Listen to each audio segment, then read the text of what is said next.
Hello sir, please hide my identity. Last year po natuklasan ko through GSIS Touch na ang year of service ko is 15. Then ang period with paid premiums ko is only 13. So I ask a clarification to the GSIS po. Then kanina may letter ako natanggap from them. Meron palang mga months na walang na paid na contribution ang government share and meron din months na wala o kulang ang contribution sa personal share ko. Ano po ang gagawin ko nito? Maraming salamat po. So, ngayon po mga master, nabasa ko itong mensaheng ito. So, nalaman ko na may instances din pala na magkakaroon ng paid remittance sa GSIS, yung personal share, tapos si government share ay walang contribution na nakasulat po doon. 'Di ba? 9% ng basic pay deduction from our salary, 12% naman contribution ng government share. So total of 21%, yun po yung nire-remit sa GSIS every month. Yun po yung dapat. No? So kung makumpleto mo yung amount due at doon sa payment mo, then kumpleto yung remittance mo sa premiums for that particular month. Ngayon, dito po sa sender na ito, may pinadala po siya na picture ng mga buwan ng kanyang remittances. Galing po yun sa GSIS branch. So sobrang sipag ng GSIS branch sa kanila kasi hindi na siya pumunta doon sa opisina para kunin yung document na yon, pinadala na sa kanila, no? At doon pa nakalista talaga from the start, no? Yung remittances niya, mayroong personal share, kung magkano yung dapat, magkano yung nabayaran, tapos meron din po para sa government share. At may nakikita nga po talaga ako doon sa sulat galing sa GSIS. Years 2008 at meron din pong 2010 na paid yung porsyon ng personal share pero yung government share ay wala, no? So sigurado talaga yon na pagdating doon sa PPP ay hindi kompleto yung magiging na-earn na PPP for that particular month kasi kulang yung remittance. Wala kasing government share. So, makikita po natin din ito sa GSIS Touch. Sa GSIS Touch lang kasi is total, for a particular month, total amount due ng remittance, total payment, tapos yung arrears kung may kulang. Dito, sa sulat na pinadala ng GSIS branch nila, ay talagang nakadetalye, kung saan yung kulang, at magkano, sa personal share ba or sa government share.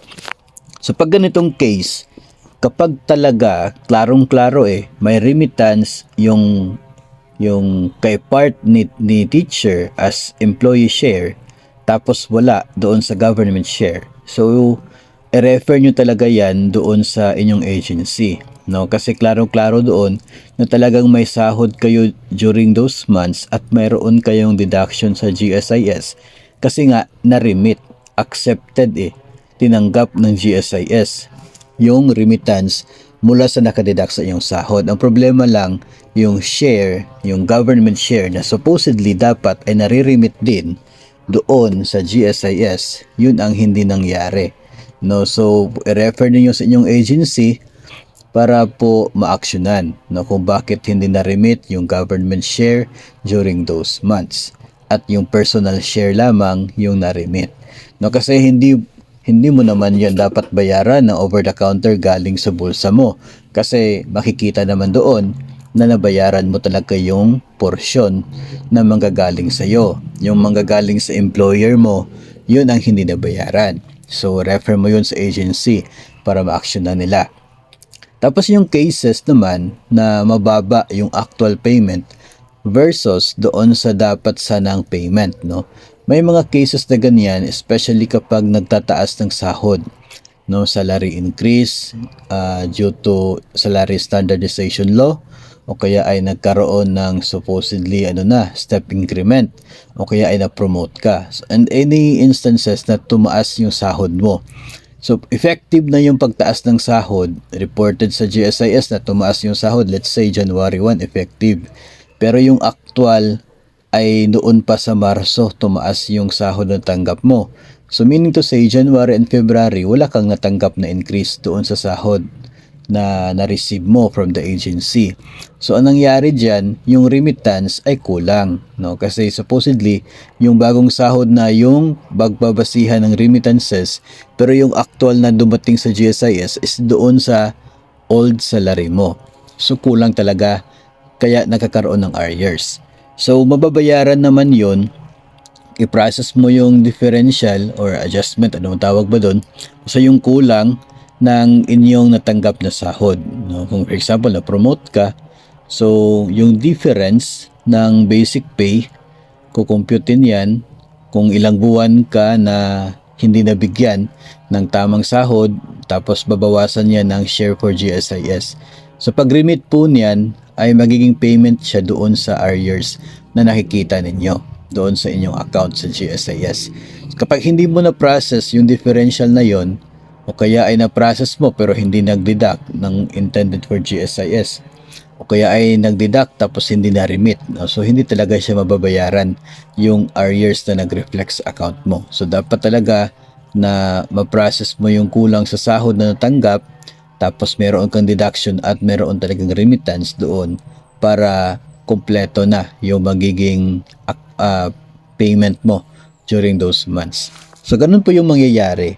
No, kaya talagang tatlong party talaga yung involved dito, no.